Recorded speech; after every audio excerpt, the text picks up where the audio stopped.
بعد از حمد و ثنا لائق سر تعظیم و تقریم حضور مفکر اسلام و مناظر اسلام حجت الاسلام دیغم اہل سنت حضور کی بلا پیر سید عرفان شاہ صاحب مشہدی ادام اللہ و ذلت الاسلامی لائق سر تعظیم و تقریم پر بردہ آوش ولایت فخر و سعادت رونق خانوادہ علی پور سیدہ شریف حضرت محترم قبلہ پیر سید منور حسین شاہ صاحب جماعتی ادام اللہ فیوزکم السامی لائق سر تعظیم و تقریم دیگر جملہ علماء کرام سادات والا مرتبت مشائخ اہل سنت جمیع حاضرین و سامعین السلام علیکم ورحمۃ اللہ تعالی وبرکاتہ۔ ہماری یہ خوشبختی اور سعادت مندی ہے کہ ہم ایک ایسے شخص کے ایصال ثواب کی محفل میں شامل اور شریک ہیں جو پنج تن کی نگاہ کا پروردہ تھا۔ اور میں یہ بات تھوڑی کلیئر کر دوں، ہم لوگ آج ظاہر کو دیکھ کر بہت سارے غلط اندازے لگاتے ہیں۔ کئی لوگ یہ دیکھتے ہیں کہ فلاں کا جنازہ چھوٹا ہوا تو پتہ نہیں بندہ بھی چھوٹا تھا، فلاں کا جنازہ بڑا ہوا تو پتہ نہیں بندہ بھی بڑا تھا۔ یہ چھوٹے بڑے کا فیصلہ اللہ کے دربار میں ہونا ہے، لیکن جو چیزیں ہمارے سامنے تاریخ کا حصہ ہیں، اگر مجھے اجازت دیں تو میں سوال کروں سیدہ زہرا کے جنازے میں کتنے لوگ شامل ہیں؟ اگر مجھے اجازت نہیں تو میں پوچھوں حضرت امام حسن مجتبیٰ کا جنازہ کتنے لوگوں نے پڑھا تھا؟ اگر مجھے اجازت دیں تو میں پوچھوں کہ حضرت امام حسین علیہ السلام کی نماز جنازہ کتنے لوگوں نے ادا کی تھی؟ اگر مجھے کہیں تو میں 12 کے 12 ائمہ کی نماز، جو 11 ائمہ ہیں، میں ان کی نماز جنازہ کے حوالے سے میں آپ سے دریافت کروں کہ ان کی نماز جنازہ میں کتنے لوگ شامل اور شریک تھے۔ صاحبوں، بلا شک و شبہ بعضوں کو رات کی تاریکیوں میں دفن کیا گیا، بعضوں کے مدفن کے بارے میں پوشیدہ رکھا گیا کہ کہیں بدبخت اس میت کے ساتھ بھی کوئی برا سلوک نہ کریں، لیکن زمانہ گواہ ہے، زمانہ شاہد ہے، وہ ان کا ذکر مٹانے والے مٹ گئے، وہ جنازوں پہ تیر برسانے والے مٹ گئے، وہ زہر قرآنیہ کروانے والے مٹ گئے۔ آج بھی میرے نبی کی اولاد کا نام چاہتا گیا زندہ ہو جائے۔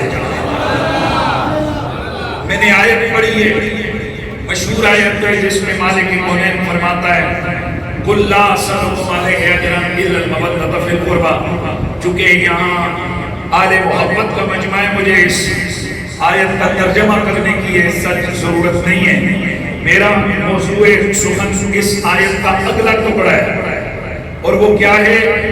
قرآن کہتا ہے وَمَن يَقْتَرِفْ حَسَنَةً نَزِدْ لَهُ فِيهَا حُسْنًا، جس نے بڑی نیکی کمائی، سبحان اللہ، پیچھے ذکر ہوا محبت آل بیت کا، آگے فرمایا جس نے بڑی نیکی کمائی نزد لہو فیہا حسنا، ہم اس کے حسن میں اور اضافہ کریں، ہم اس میں بطور حسن اور اضافہ کریں گے۔ اگر سادہ معنی کریں تو معنی یہ بنتا ہے جس نے بڑی نیکی کمائی، ہم اس نیکی کے حسن کو اس کے لیے اور بڑھا دیں گے۔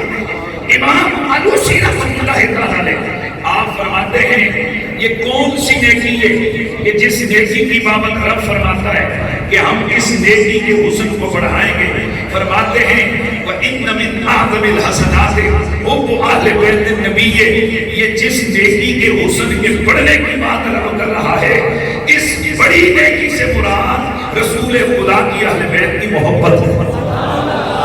حضرات، میں سادہ لہجے میں سمجھاؤں تو اس آیت کا یہ مطلب بنتا ہے، سمجھنے کی کوشش کریں۔ بہت ساری نیکیاں انسان کو میسر آتی ہیں، لیکن وقت گزرنے کے ساتھ ساتھ وہ نیکیوں میں سے پیچھے ہٹ جاتا ہے۔ ہم نے کئی دفعہ داڑھی والوں کو دیکھا ہے وہ کلین شیو کر لیتے ہیں، بڑے بڑے نمازیوں کو دیکھا وہ نماز چھوڑ کے لادینیت کی طرف چلے جاتے ہیں۔ ہم نے نے بڑے بڑے مدرسے والوں کو دیکھا، مدرسے چھوڑ کر سنیمے کھول لیے. وہی میں سمجھنے میں کہاں اشارہ کر رہا ہوں. ہم نے بڑے بڑے لوگوں کو دیکھا، بڑی بڑی نیکیوں میں گئے لیکن نیکیاں چھوٹ گئی. پر میرے مالک کی کتاب تاریخ ایک نیکی کے بارے میں گارنٹی دے رہا ہے، اور وہ نیکی کون سی ہے؟ وہ نیکی محبت اہل بیت کی ہے. اس کا مطلب کیا ہے؟ فرمایا پہلے تو یہ نیکی کا نور ملتا کم ہے، اور جسے مل جائے پھر یہ ختم نہیں ہوتا، یہ بڑھتا چلا جاتا ہے.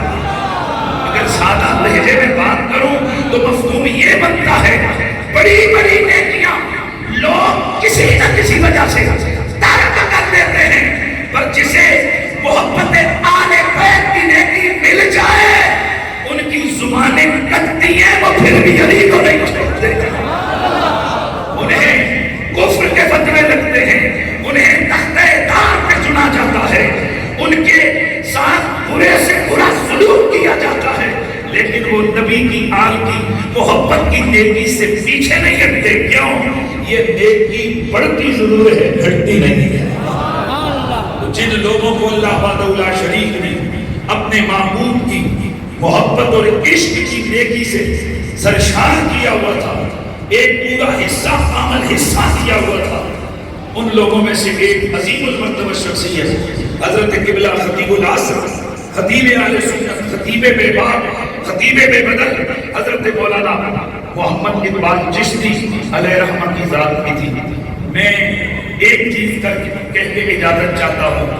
یاد رکھیں امام قرطبی رحمۃ اللہ تعالی علیہ، اور اگر میں حوالے دوں تو اللہ کا شکر ہے حضرت قبلہ اقبال چشتی رحمۃ اللہ تعالی علیہ، میں اور قبلہ سید فداء شاہ جی اکثر ان کی خطابت آپ نے دیکھا ہوگا کہ ویسے عام طور پر یہ رواج ہوتا ہے کہ خطیب کو داد نہیں دیتا.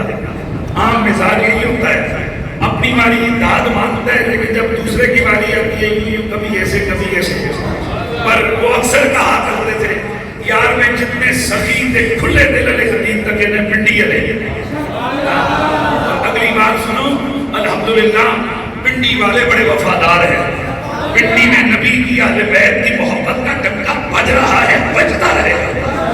اللہ کے فضل سے حضرت قبلہ مفتی صاحب کے تعزیت میں پنڈی میں 3 بڑے ریفرنسز الحمدللہ ہمارے نظم میں یہ 2 ہیں جو ہمارے نظم میں ہوئے، اور عظیم المرتبہ عظیم الشان ریفرنسز ہوئے. کیوں کہ ہماری محبتیں بھی آل نبی کے لیے، ہماری دشمنیاں بھی آل نبی کے لیے. تو میں چیز یہ عرض کر رہا ہوں کہ میں اور قبلہ شاہ جی اکثر کہا کرتے تھے کہ یار یہ بندہ جب تقریر کرتا ہے نا تو الفاظ اس کے سامنے ہاتھ باندھ کے کھڑے نظر آتے ہیں. یوں لگتا ہے کہ جیسے وہ ایک لکھاری نے بھی کہا تھا کہ جب میں لکھتا ہوں تو 50,000 لفظ میرے سامنے ہاتھ باندھ کے کھڑے ہوتے ہیں. ایک کہتے ہیں حضور مجھے استعمال کریں، ایک کہتے ہیں مجھے استعمال کریں. میں مولا کائنات کے نکاح کرم کے صدقے یہ کہتا ہوں، یہ فقیر جب تقریر کرتا ہے حوالے ہمارے سامنے ہاتھ باندھ کے کھڑے ہوتے ہیں. تو میں اختصار سے چند حوالے دے کر بات کر رہا ہوں. امام ماوردی، امام قرطبی، امام آلوسی، حضرت امام جلال الدین سیوطی، حضرت ملا علی قاری، یہ وہ محدثین ہیں کہ جنہیں سارے مانتے ہیں. ان محدثین نے لکھا ہے کہ اللہ کے نبی کی شریعت میں جتنے بھی فرض ہوئے، جتنی بھی چیزیں فرض ہوئی ہیں، جتنے بھی فرض ہیں، نماز، روزہ، زکات، حج، امام قرطبی لکھتے ہیں فرماتے ہیں وَإِنَّ مِنْ أَعْظَمِ الْفَرَائِضِ حُبُّ أَهْلِ بَيْتِ النَّبِيِّ. سارے فرض اپنی جگہ پر نبی کی آل کا عشق سب سے بڑا فرض ہے.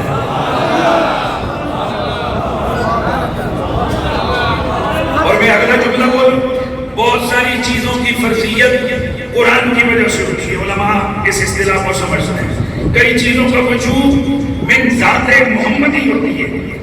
قرآن کی طرف سے بھی آل نبی کا پیار لازم ہے، اور بطور سنت میدان کو واقع میں جلسے سے تقریباً 3 بجے فارغ ہوا میرا، وہاں بھی یہ جملہ تھا. وہاں بھی میں نے یہ بات کہی تھی کہ سنیے اس بات کو اپنے ہمیشہ چلیے اپنے پلے باندھ کے رکھیے گا کہ نبی کی بڑی بڑی سنتیں امامہ، داڑھی، مسواک، بھائی بولتے جائیے مسواک، یہ سادہ لباس، یعنی حضور کی بہت ساری سنتیں، پر مسجد میں کھڑے ہو کر اپنی قسم اٹھا کر کہتا ہوں، امام قرطبی نے فرمایا سارے فرضوں میں سے بڑا فرض نبی کی آل بیت کا پیار ہے، تو میں بطریق اس فرضیت کے ثبوت کے والے سے عرض کر رہا ہوں، تمام سنتوں میں سے سب سے بڑی سنت زہرا اور علی اور حسنین کا پیار ہے۔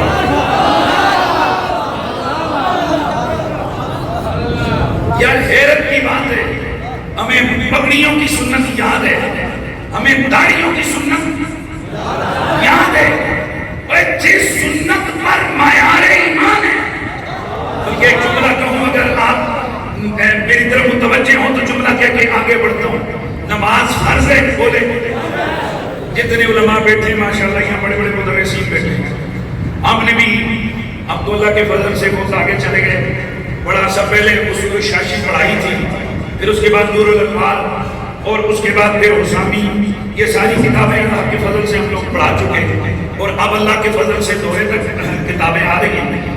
عرض یہ ہے کہ جس وقت ہم نے اصول شاشی پڑھائی تھی بچوں کو، تو وہاں پر ہم نے ایک چیز پڑھائی تھی، بچوں نے پڑھی تھی کہ یہ نماز، روزہ، زکوٰۃ، حج، ان تمام چیزوں کی شرط ایمان ہے،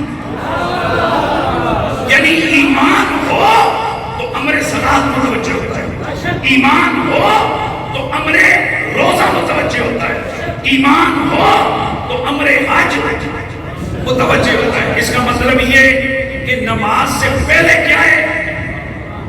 بھائی بولو نا، جیسے نماز سے پہلے کیا ہے؟ بھائی بولیے، نماز سے پہلے وضو ہے، کیونکہ یہ وضو کے لیے شرط ہے۔ اسی طرح تمام عبادات و اعمال سے پہلے کیا ہے؟ ایمان، کیونکہ تمام اعمال صالحہ کے لیے ایمان، بولیے ایمان۔ اس کا مطلب یہ ہے کہ اس وقت تک نماز نہیں جب تک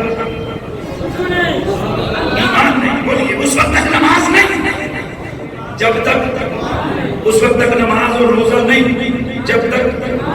اچھا تو سمجھ یہ آئی، نماز آئی ایمان دے،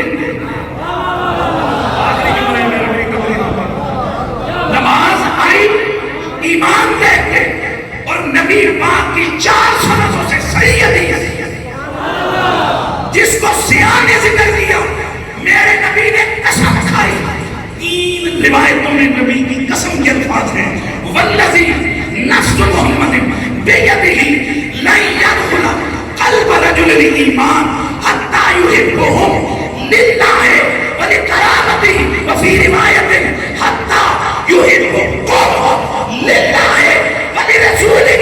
میرے نبی نے اپنی اہل بیت کے بارے میں فرمایا، رب کی قسم کسی بندے کے دل میں ایمان داخل ہی نہیں ہو سکتا جب تک اے محمد کے گھر والوں وہ تم سے پیار نہ کر لے۔ تو یوں ترتیب مکمل ہوئی، نماز آئی ایمان دے۔ بھائی علماء طلبہ یہی پڑھے نا کہ امر نماز کب متوجہ ہوتے جب ایمان ہو۔ اس کا مطلب یہ کہ نماز آئی ایمان دے، ایمان تھا تو نماز کا امر آ گیا۔ اور نبی کی حدیث بتا رہی ہے کہ ایمان آیا محمد کی آل کو دے۔ تو یہ سمپل بات ہے، حدیثیں پڑھے انہیں۔ اس کا مطلب کیا ہے؟ نماز بعد میں، نبی کی آل کا پیار ہے۔ ماشاءاللہ ہمارے پاس ٹائم ہے جناب، ہم مسواک کے لیے سائنس بھی بتاتے ہیں، یوں کر کے بتاتے ہیں اتنا ہوگا، لکڑیوں کے نام بھی بتاتے ہیں، پھر اس کو پکڑنے کا طریقہ بھی بتاتے ہیں، امامے کے ہم سائنس اور باندھنے کے طریقے آدھا گھنٹہ کر کے لگا کے بتاتے ہیں۔ یار حیرانگی کی بات ہے کہ جس چیز پر یہ نماز اور سارے فرض ڈیپینڈ کرتے ہیں، ہم ذرا سوچیں اس حضور کی اہل بیت کے پیار کے لیے ہم کتنا درس دیتے ہیں۔ میں اکثر کہا کرتا ہوں، سال کے بعد صرف محرم رکھا ہوا ہے لوگوں نے،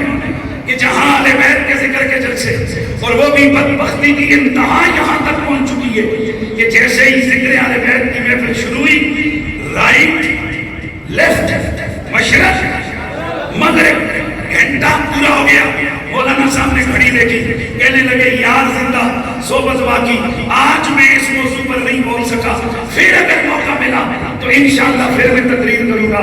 حضور نماز سے بھی جو چیز زیادہ ضروری ہے اس کے لیے آپ کے پاس وقت نہیں، تو آپ کس درد کی دوائیں پھر کس کے لیے وقت ہے؟ اس لیے دوستو یاد رکھو، اقبال چشتی علیہ الرحمہ کی زندگی کا سبق یہ تھا، ہر وقت محمد کی آل کے لیے ہے، ہر زمانہ حضور کی آل کے لیے ہے، ہماری زندگیاں حضور کی آل کے لیے ہیں، ہمارے الفاظ حضور کی آل کے لیے ہیں، ہماری خطابت حضور کی آل بیت کے لیے۔ میں یہاں بیٹھ کے دیکھ رہا تھا سادات کا رش لگا ہوا، پہلے بھی یقین تھا ابراہیم علیہ السلام نے عرض کی مالک مردوں کو کیسے زندہ کرتا ہے؟ اللہ نے فرمایا میرا نبی ہے تو میں تیرا ایمان نہیں کہ میں مردے زندہ کرتا ہوں؟ مالک کیوں نہیں ہے تیرا نبی، ایمان تو ہے، بلا کر لے گا تمہیں قلبی، یہ دل کو ذرا اور مطمئن کرنا چاہتا ہوں۔ سبحان اللہ کی آواز ہے۔ اس لیے ایمان تمہارا پہلے بھی ہے کہ محمد کی آل لجپال ہے، سیدوں کا گھرانہ، سادات کا گھرانہ۔ آج اقبال چشتی رحمۃ اللہ تعالیٰ لے کے اس جیل میں سیدوں کا رش دیکھ کے میرا اطمینان اور پکا ہو گیا، اور رش نہ کر رہا ہوں۔ یہ مت دیکھو کئی لوگ بندے گنتے ہیں، توجہ ہے کیا کرتے بولو؟ بندے گنتے۔ اور میں اکثر ایک مثال دیا کرتا ہوں کہ بلا شاہ جی کہ ₹1,00,000 کا بھوسا خریدو تو ٹرک بھر جاتا ہے، توری ₹1,00,000 کی توری خریدو ٹرک بھر گیا، ₹1,00,000 کا سونا خریدو وہ اتنا چھوٹا جہا ہوتا ہے کہ انہوں ایک چھوٹے جے پیکٹ میں پا کے پھر ایک پٹوے دے بھی چھوٹے جے میں پا کے تو زپ لاندے دے کہ ادھر ڈگ نہ پے ہوں بندہ کھلو جاوے، یار یہ سنیارا کیسا عجیب بندہ ہے، مجھے ₹1,00,000 کا اتنا سا سونا دیا، اس بھوسے والے کو دیکھو اس نے تو ٹرک بھر کے دے دیا، تو اسے عقل والا کہے گا ارے پگلے قیمتی چیزیں دکھنے میں تھوڑی ہوتی ہیں، ان کی قیمت تگڑی ہوتی ہے۔